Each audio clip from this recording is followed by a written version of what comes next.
ఈ రోజు కనుక రాము లాస్ట్లో ఆ ప్రియా ముందు ఓపెన్ అప్ అవ్వకపోతే ఖచ్చితంగా అమాయకుడు అనుకున్న పిల్లాడు చాలా నెగిటివ్ అయ్యేవాడు. కానీ లాస్ట్లో అయినా ఓపెన్ అప్ అయి చాలా మంచి పని చేశాడు.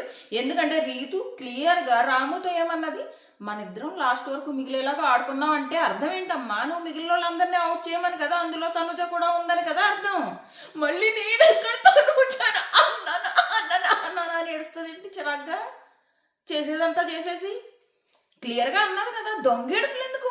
అండ్ వీళ్ళు సంచాలక్స్ ఇద్దరు శ్రీజ అండ్ ప్రియ, వీళ్ళిద్దరూ క్లియర్గా 2 రౌండ్స్లో రీతుని కాపాడడానికి ట్రై చేస్తారబ్బా. 2 రౌండ్స్లో వీళ్ళు సంచాలక్సా లేకపోతే రీతుకు ఫ్రెండ్సా. అండ్ మళ్ళీ ఆ సంజన నిజంగా ఈ సీజన్కి పిల్లర్ ఎవరైనా అంటే తన సంజన. మొత్తం టాస్క్ సంజన ఆడించింది, లైవ్ చూస్తే తెలుస్తుంది. మొత్తం టాస్క్ సంజన ఆడించింది. మళ్ళీ ఆ సంజననేమో శ్రీజ పోక్ చేస్తుంది, క్విట్టర్ అంటది, ఫిజికల్ అంటే ఎల్లి మూలను కూర్చో అంటది. అస్సలు మాట్లాడినవద్దు శ్రీజ సంజనని. ఆ అమ్మాయికి ఆ కంటెంట్ కోసం చేస్తుందా లేదా తన అలవాటో తెలియదు, కానీ అవతలని మాట్లాడినవద్దబ్బా. దూరిపోతుంది ప్రతిదానికి ప్రతిదానికి. వీళ్ళిద్దరూ క్లియర్గా దొంగ సంచాలకు చేశారు. ఎలా దొంగ సంచాలకు చేశారు అన్నది వీడియోలో మాట్లాడుకుందాం. మీకు ఆల్రెడీ తెలిసే ఉంటుంది, లైవ్ చూసే వాళ్ళకైతే ఇంకా క్లియర్గా తెలుస్తుంది. ఈ శ్రీజ సంచాలకుగా వచ్చిన వెంటనే రీతు 2 సార్లు కింద చేయి పెట్టిందబ్బా. తన రూల్ ప్రకారం కింద చేయి పెట్టకూడదు. ఏం చేస్తుంది, తిన రూల్ ప్రకారం, శ్రీజ పెట్టిన రూల్ ప్రకారము ఈ కింద ఉంది కదా, దగ్గరుండి చూపించింది ఇక్కడే ఉండాలి, ఈ ప్లేస్ దాటకూడదు అని. రీతు వెళ్ళి పైన చైర్లో కూర్చుంది. ఆ చైర్లో కూర్చున్న వెంటనే తను డిస్క్వాలిఫై కదా, మరి ఎందుకు అవుట్ చేయలేదు? అవుట్ చేయకుండా టాస్క్ అంతా ఎందుకు కంటిన్యూ చేసావు? విన్ చేయించడానికే కదా పిల్లని. అండ్ ప్రియా ఏంటి, సుమన్ను కొట్టేసినందుకు అవుట్ చేసి కూర్చోబెట్టావా? అండ్ సుమన్ని కొట్టేసినందుకు డిస్క్వాలిఫై అవుట్ చేసి కూర్చోబెట్టేశావు. మరి రీతుని ఫస్ట్ రౌండ్లో ఇద్దరిని అవుట్ చేసినప్పుడు సెకండ్ రౌండ్లో మాత్రం ఇద్దరిని ఎందుకు అవుట్ చేయనంటావు? గేమ్ ముందుకు సాగాలంటే ఇద్దరు అవుట్ అవ్వకూడదా?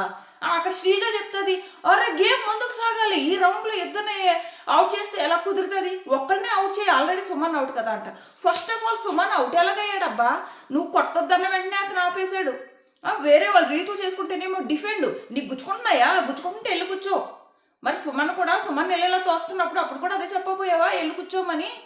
తను కొడుతున్నప్పుడు ఫస్ట్ ఇలా అన్నాడు. అన్న వెంటనే ప్రియా అన్నది కొట్టడానికి వీల్లేదు, కొట్టొద్దు అంటే తను ఆపేసి, మీరు మళ్ళీ చూడండి, ఎప్పుడైతే ఈ జాకెట్ ఉంది కదా, జాకెట్ సంజన గారు అనుకుంటా పట్టుకుంటే ఇలా అన్నాడు జాకెట్ని, ఆవిడని కొట్టలేదు. ఇలా కొడితే నువ్వు కొట్టావు అని చెప్పేసి వెళ్ళి కూర్చోబెట్టేసి ఫస్ట్ రౌండ్లో సంజన క్విట్ చేస్తే క్విట్టర్ అని శ్రీజ కామెంట్. సంజన చాలా తెలివిగా తనకు తెలుసబ్బా, తనకి చాలా క్లారిటీతో ఉంది ఆవిడ. మనం ఇప్పుడు ఏం చేయాలి, ఏం చేస్తే మనకి యూజ్ అవుతుంది, గేమ్కి యూజ్ అవుతుంది అన్నట్టే ఉంటుంది ఆమె థింకింగ్. తన కోసమే ఓన్లీ సెల్ఫిష్గానూ ఆలోచించదు, కంటెంట్ ఇవ్వాలి, గేమ్ కోసం ఆలోచించాలి, వాళ్ళ టీం కోసం ఆలోచించాలి, ఇన్ని రకాలుగా ఉంటుంది ఆవిడ థింకింగ్. ఆ మెచ్యూరిటీ లెవెల్స్ ఉన్నాయి చూడు ఆవిడవి. అలాగని ఊరికే ఎవరి మీద పడిపోదు ఆవిడ. లైవ్ చూస్తే అర్థమవుతుంది. ఆవిడని వేరే వాళ్ళు, ముఖ్యంగా శ్రీజ పదే పోక్ చేసినా కూడా ఆవిడ గేమ్ ఆవిడే ఆడుకుంది. తనూజ వద్దంటున్నా కూడా లేదు మేము సపోర్ట్ చేస్తామంటది. మీరు సపోర్టర్స్ వెళ్ళి కూర్చుంటే సుమన్ ఆడట్లేదు కదా, ఆడే వరకు ఊరుకోదు, రాను వాడు అంటది. అస్సలు ఈరోజు టాస్క్ ఏమన్నా ముందుకు సాగిందంటే అది సంజన వల్ల. ఆవిడ మాత్రం ఈ సీజన్కి pillar, no doubt. As of now, maybe wild cards వచ్చాక ఏమన్నా మారొచ్చేమో, కానీ యాజ్ ఆఫ్ నౌ మాత్రం Sanjana pillar of the season. లైవ్లో చూస్తుంటే అసలు ఆమెను చూస్తూ అనిపించింది, అబ్బా ఈవిడ లేకపోతే ఈ సీజన్ ఏమైపోయేదా అని. అంత చక్కగా ఆడించింది ఆవిడ. నెక్స్ట్ ఇప్పుడు వరుసగా మాట్లాడుకుంటూ వద్దాం, ఎవరెవరు ఏ దొంగ పనులు చేశారు అన్నది మొత్తం మాట్లాడుకుంటూ వద్దాం. అదే ఫస్ట్ రౌండ్లో అనవసరంగా అవుట్ చేసింది సుమన్ని. అండ్ బాగా ఫస్ట్ రౌండ్లో ఏమో ఇద్దరిని అవుట్ చేసి సెకండ్ రౌండ్లో మాత్రం ఇద్దరిని అవుట్ చేయదంట. ఎందుకు? రీతు తన ఫ్రెండ్ కాబట్టి. రీతు ప్లేస్లో ఏ తనుజావో తక్కువ ఉన్నాయనుకోండి, ఈ శ్రీజ అనేది ముందు రౌండ్లో ఇద్దరిని అవుట్ చేసాం కదా, ఇప్పుడు కూడా ఇద్దరిని అవుట్ చేయాలా అని ఉండేది. ప్రియ కూడా ముందు రౌండ్లో ఇద్దరిని అవుట్ చేసాం కదా, ఇప్పుడు ఇద్దరిని అవుట్ చేద్దాం అనేవరా కదా? మీకు అనిపిస్తుందా లేదు? ఖచ్చితంగా కామెంట్ చేయండి. ఇప్పుడు వరుసగా వెళ్దాం, లేదంటే కొన్ని పాయింట్స్ మిస్ అవుతాం. మన ఛానల్ సబ్స్క్రైబ్ చేసుకోకపోతే సబ్స్క్రైబ్ చేసుకుని లైక్ చేసినప్పుడు పక్కన హైప్ వస్తుంది. మీకు నా రివ్యూస్ నచ్చుతుంటే మాత్రం హైప్ చేయండి, నచ్చకపోతే చేయమని. అసలు నచ్చకపోతే మీరు లైకే చేయరు అనుకో. సో అది మీ ఇష్టం. కొంచెం ఎంకరేజ్మెంట్ ఉంటుంది. వరుసగా మాట్లాడుకుంటూ వద్దాం. ఎపిసోడ్ స్టార్ట్ అయిన వెంటనే ఏదైతే నేను కెప్టెన్సీ టాస్క్ అయిందో ఆ టాస్క్ తర్వాత జరిగిన ఇష్యూస్ చూపించారు. మనం ఆల్రెడీ దీనికి సంబంధించి 2 వీడియోస్లో మాట్లాడుకున్నాం కాబట్టి ఇప్పుడు ఆ డిస్కషన్ వద్దు.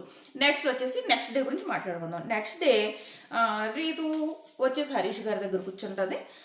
జైలు ఉంది కానీ జైల్లో ఎవరు పెట్టట్లేదంటే హరీష్ గారు అంటారు, సంజన గారు వెళ్తారులే, కెప్టెన్ రూమ్కి ఫస్ట్ ఆవిడ వెళ్ళారు కదా, కన్ఫెషన్ రూమ్ కూడా ఫస్ట్ ఆవిడ వెళ్ళారు కదా, ఇటు జైలు కూడా ఫస్ట్ ఆవిడ వెళ్తారులే అని అంటున్నారు. హరీష్ గారు మాత్రం ఈ తనుజ ఎప్పుడైతే ఆయన్ని కన్విన్స్ చేసిందో ఆ తర్వాత బాగానే ఉంటున్నారు. అంత హరీష్ గారి గురించి మనం నెగిటివ్గా మాట్లాడుకోవాల్సింది ఏమీ లేదు.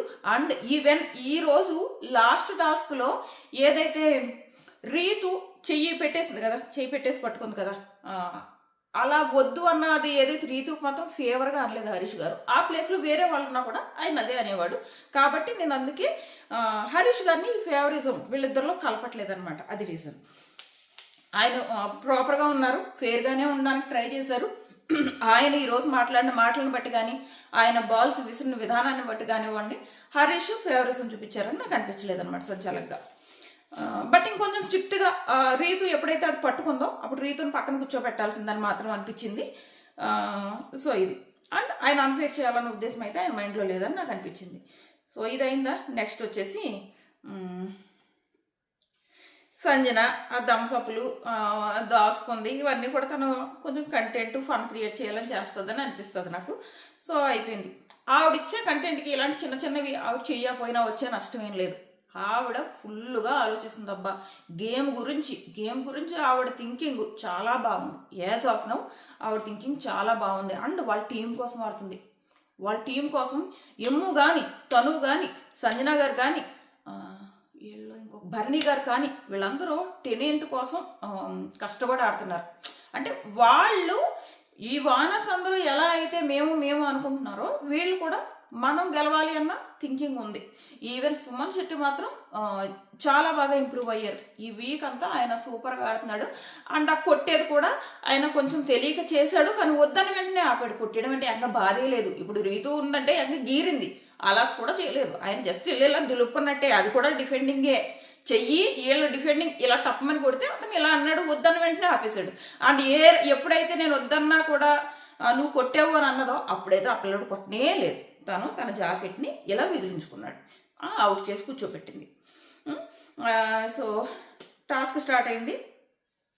ఇంకోటి మనీష్ అంట షూస్ పైకి పెట్టాడంట, షూస్ కింద పెట్టుకోమన్నదంటే ఎందుకమ్మా అది ఏమన్నా ఈమె ఇల్లా, ఎందుకు ఈమె పెత్తనం, మళ్ళీ ప్రతి చిన్న ఇష్యూని ఎత్తి చూపుతావు అంటున్నాడు. అంటే మరి నీకెందుకు, నువ్వు ఎలా కూర్చున్నావో ఆయన వచ్చి అడుగుతున్నాడా, నువ్వు సోఫాలో కాళ్ళు పెట్టి కూర్చోవట్లేదా, నిన్ను వచ్చి ఆయన అడుగుతున్నాడా, ఆయన కాళ్ళు పెట్టుకుంటే కింద పెట్టి కూర్చో, మొత్తం కిచెన్ ఏమన్నా నీకు రాసి ఇచ్చేసారా ఏంటి, నువ్వు జస్ట్ కుకింగ్కి మానిటర్ ఏదో కిచెన్ అంతా నీకు రాసి ఇచ్చేసినట్టు మళ్ళీ ఆ కెప్టెన్ని పిలిచి మనీష్ కిచెన్లో ఉండడానికి వీల్లేదు, భరణి గారు ఉన్నా పర్లేదు అని ఆర్డర్ చేస్తుంది. ఏంటో వీళ్ళు మరీ దారుణంగా ఉన్నారబ్బా. అయిపోయింది. నెక్స్ట్ టాస్క్ మొదలైంది. టాస్క్ మొదలైన తర్వాత first round Manish and Sreeja వీళ్ళు ప్రాపర్గానే చేశారు. మొత్తం ఈ పంచడం మాత్రం అందరూ బాగానే పంచారు. ఒక్క డెమాన్ మాత్రం డెమాన్ డెమాన్ డెమాన్ అన్న ఆ పక్క నుంచి రీతు అరవడం, మిగిలిన వాళ్ళకి వేసానన్న పేరుకి వేయడం, రీతుకు మాత్రం అందేలాగా 4-5 సార్లు ఎక్కువ వేయడం. నేను ఎక్స్ట్రా చెప్పట్లేదు, అదే చేశాడు. లైవ్ చూస్తే మేబీ ఎపిసోడ్లో కూడా చూపించుంటాడు, లైవ్లో నేను చూశాను. తను వేశాడు. రీతుకి ఎక్కువ ఇంపార్టెన్స్ ఇచ్చి మాత్రం డెమాన్ వేశాడు. మిగిలిన వాళ్ళందరూ కరెక్ట్గానే వేసుకున్నారు, అందరికీ వేయడానికి ట్రై చేశారు అని నాకు అనిపించింది. నెక్స్ట్ వచ్చేసి టాస్క్ స్టార్ట్ అవ్వడానికి ముందే మనీష్ ఇలా జాకెట్స్ వేసుకోండి అని చెప్పేసి అందరికీ చెప్పాడు. సంజన జాకెట్ వేసుకోలేదు. నేను అనుకున్నా ఏంటి సంజన జాకెట్ వేసుకోకుండా టాస్క్ ఆడుతుందంటే ఈ మైండ్లో ఆల్రెడీ ఫిక్స్ అయింది, నేను ఈ టాస్క్ పెద్ద ఆడకూడదు, వదిలేద్దాం, ఎలాగూ ఈ సపోర్టర్స్ ఉంటారు, ఎలాగో మనం ముందుకు వెళ్ళము, అదేదో ముందే తప్పుకుంటే బాగుంటుంది కదా అన్నది ఒకటిని. ఈరోజు 2 సార్లు ప్రాబ్లం వచ్చి వీడియో ఆగిపోయింది. సో ఇప్పుడేమో ఛార్జింగ్ లేదు. సో కొంచెం ఫాస్ట్గా అవగొట్టేసి మళ్ళీ రేపొద్దున్న, అందుకే చాలా లేట్ అయింది వీడియో అప్లోడ్ చేయడం. మళ్ళీ పొద్దున్న మార్నింగ్ టాక్స్ మాట్లాడతా కదా, మిడ్ నైట్ టాక్స్, అందులో మాట్లాడుకుందాము. సో ఇప్పుడు ఏమైందంటే నెక్స్ట్, సో సంజన గారు అలా ఆ రౌండ్ లో క్విట్ చేస్తానని ఎందుకు అన్నారు అంటే, ఈ ఫ్లోరా ఎలాగో అవుట్ అయిపోయింది. బట్ ఆ రౌండ్ లో నేను క్విట్ చేస్తే మిగిలిన వాళ్ళందరూ నెక్స్ట్ రౌండ్ ఆడతారు కదా అనే ఉద్దేశంతో చెప్తే, ఆ రౌండ్ లో సంజన క్విట్ చేసింది కాబట్టి సంజనాని, ఫ్లోరా అవుట్ అయింది కాబట్టి ఫ్లోరాని. నిజంగా ఆ రౌండ్ లో ఫ్లోరా ప్లేస్ లో రీతు కనుక ఉండుంటే, ఓకే సంజన క్విట్ చేస్తుంది బిగ్ బాస్, సో సంజనాని అవుట్ చేస్తున్నా, సో రీతును ఉంచుతున్నాను అని ఖచ్చితంగా అనుండేది. ఎందుకంటే నెక్స్ట్ రౌండ్ లో అదే జరిగింది కాబట్టి. సో ఆ రౌండ్ లో ఇద్దరిని అవుట్ చేసినప్పుడు రెండో రౌండ్ లో సుమన్ తో పాటు రీతును కూడా అవుట్ చేయాలి కదా. అక్కడ శ్రీజ అంటది, and first of all Suman ని అన్యాయంగా అవుట్ చేసింది. తను అసలు నువ్వు కొట్టొద్దన్న వెంటనే అతను ఆపేశాడు. అండ్ ఈ డిఫెండింగ్ రీతు గీరేసి రక్కేస్తుంటే రీతు అలా గీరొద్దు రక్కొద్దు అని చెప్పడం మానేసి అది డిఫెండింగ్ అని చెప్తున్నారు. ఇక్కడ తిన కొట్టేస్తున్నాడు అనగానే కొట్టొద్దు అని చెప్పారు. కొట్టొద్దు అనగానే అతను మానేశాడు, కొట్టట్లేదు. తన జాకెట్ ని ఇలా కొట్టుకుంటే చెప్తున్నాడు కూడా, నేను జాకెట్ ని కొట్టానని చెప్తున్న తర్వాత కూడా లేదు లేదు నేను చూశానని డిస్క్వాలిఫై చేసి కూర్చోబెట్టి ఆ రౌండ్ లో తను అవుట్ చేస్తావు. అవుట్ చేసిన తర్వాత రీతు కూడా నువ్వు ఇద్దరిని అవుట్ చేయాలి కదా, రీతు దాంట్లో తక్కువ ఉన్నాయి కదా, అవుట్ చేయాలి కదా. అక్కడ శ్రీజ సలహా ఇవ్వడం, ఒక్కో రౌండ్ లో ఇద్దరిని అవుట్ చేసేస్తే గేమ్ ముందుకు ఎందుకు ఎలా వెళ్తుంది అంట. మరి నిన్న ఏంటది పెయింట్ ఫస్టే పడేసేసాడు కదా మనీష్, అప్పుడు కనపడలేదా గేమ్ ఎలా ముందుకెళ్తుందని, అప్పుడు ఎందుకు క్వశ్చన్ చేయలేదు, ఊరికే తెగ అరుపులు చేశారు కదా. సో ఎప్పుడైతే శ్రీజ చెప్పిందో ప్రియ మాట మార్చేసుకుని సుమన్ ఒక్కడిని అవుట్ చేసింది. నిజంగా అక్కడ కూడా రీతు దగ్గర కాకుండా ఏ తనూజ దగ్గర తక్కువ ఉన్నాయనుకో, సుమన్ తో పాటు తనూజను కూడా అవుట్ చేసేసేది. అప్పుడు ఈ శ్రీజ ఇలాంటి సలహాలు కూడా ఇచ్చేది కాదు. అది వీళ్ళు దొంగాట ఆడారు. అండ్ థర్డ్ రౌండ్ ఈ 2 రౌండ్లు అయిన తర్వాత సుమన్ అవుట్ చేసిన తర్వాత శ్రీజ వచ్చిందా, శ్రీజ వచ్చినప్పుడు క్లియర్ గా రూల్ పెట్టింది అన్నట్టు. ఒకసారి చూసుకుంటే ఛార్జింగ్ ఉందో లేదు, ఉన్నది. థర్డ్ రౌండ్ వచ్చిన తర్వాత క్లియర్ గా రూల్ పెట్టింది. ఆ రూల్ ఏంటి అంటే, మీరు ఇక్కడ ఈ గడ్డిలోనే ఆడాలి, పైకి ఎక్కకూడదు, అది రూల్.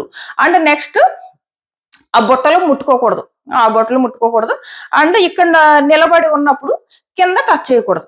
రీతు 2 సార్లు కింద టచ్ చేసింది. కనపడలేదు వినపడలేదు శ్రీజకి.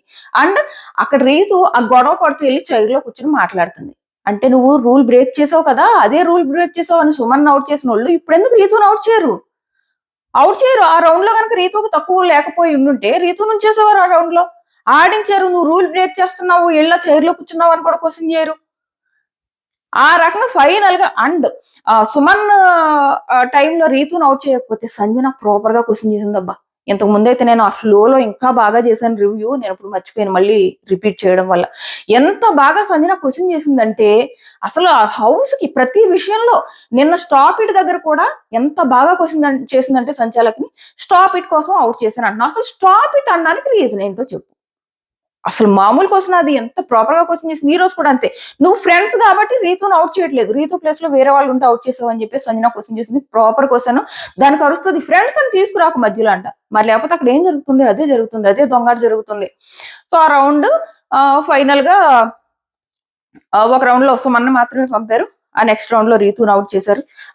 ఆ రీతు రాముతో క్లియర్ గా నెక్స్ట్ రౌండ్ లో మనము లాస్ట్ వరకు ఉందాంరా మన ఇద్దరం అని చెప్పేసి మళ్ళీ తనుజ అడిగితే నేను అసలు అనలేదు అని చెప్పేసి ఏడుస్తుంది. రాము కూడా ఇక్కడ స్టాండ్ తీసుకోవాల్సింది తనుజ వైపు, ఎందుకంటే నిన్ను ఆల్రెడీ రీతు మోసం చేసింది.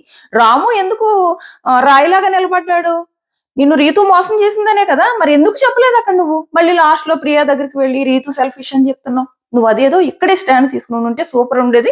సో తనుజ లోపలికి వెళ్ళిన తర్వాత నువ్వు నన్ను అక్క అని పిలవద్దు, నన్ను ఎవరో పిలవద్దు అన్నలో తప్పులేదు, ఆ అమ్మాయి హర్ట్ అవడంలోనే తప్పులేదు. అండ్ మళ్ళీ లాస్ట్ లో ఏమంటది, నాకు రాము కావాలి ఓనర్ గా, నేను రాము కోసం పిచ్చింగ్ చేస్తున్నానంటే వీళ్ళందరూ రాము కోసం ఓకే చేస్తే మళ్ళీ మీరు వద్దన్నారు కదా, మళ్ళీ రాము కావాలంటున్నారు ఏంటంటది. ఏం లేదు, ఆ రాము దగ్గర మంచిదైపోవాలి, నేను పిచ్చింగ్ చేయడం వల్లే నువ్వు ఓనర్ అయ్యావు అని చెప్పేసి అనుకోవాలి. అందుకు మళ్ళీ వాదిస్తుంది. ఈ శ్రీజ ప్రియ మొత్తం ఇన్ని సీజన్స్ లో ఏదైనా ఒక మంచి మాట మాట్లాడారంటే ఇక్కడ సరైన స్టాండ్ తీసుకోవట్లేదని బేసిక్ గా వాళ్ళకి రాము కావాలి ఓనర్ గా, ఎమ్ము వద్దు. సో ఇక్కడ ఆల్రెడీ యాక్సెప్ట్ చేశాక మళ్ళీ నువ్వు ఎందుకు గొడవ పడుతున్నావు అన్నది వీళ్ళ బాధ. అది ఆ బాధలో వచ్చిన ఒక మంచి మాట అంతే. వాళ్ళకి ఎక్కడ ఎమ్ము వస్తాడో, ఎమ్ము బదులు రాము రావాలి మాకు అన్నది వాళ్ళ బాధ. సో ఆ బాధలో వచ్చిన ఒక మంచి మాట అనుకుందాం. సో అదనమాట ఫైనల్ గా. సో ఇంతకు మించి చాలా టెన్షన్ తో వీడియో చేస్తున్నాయి, అక్కడ ఛార్జింగ్ అయిపోతుందని. ఏమైనా పాయింట్స్ మిస్ అయితే ఖచ్చితంగా కామెంట్ చేయండి. పొద్దున మిడ్ నైట్ టాక్స్ మాట్లాడుకుంటాం కదా, అప్పుడు కవర్ చేస్తే టాటా బై బై.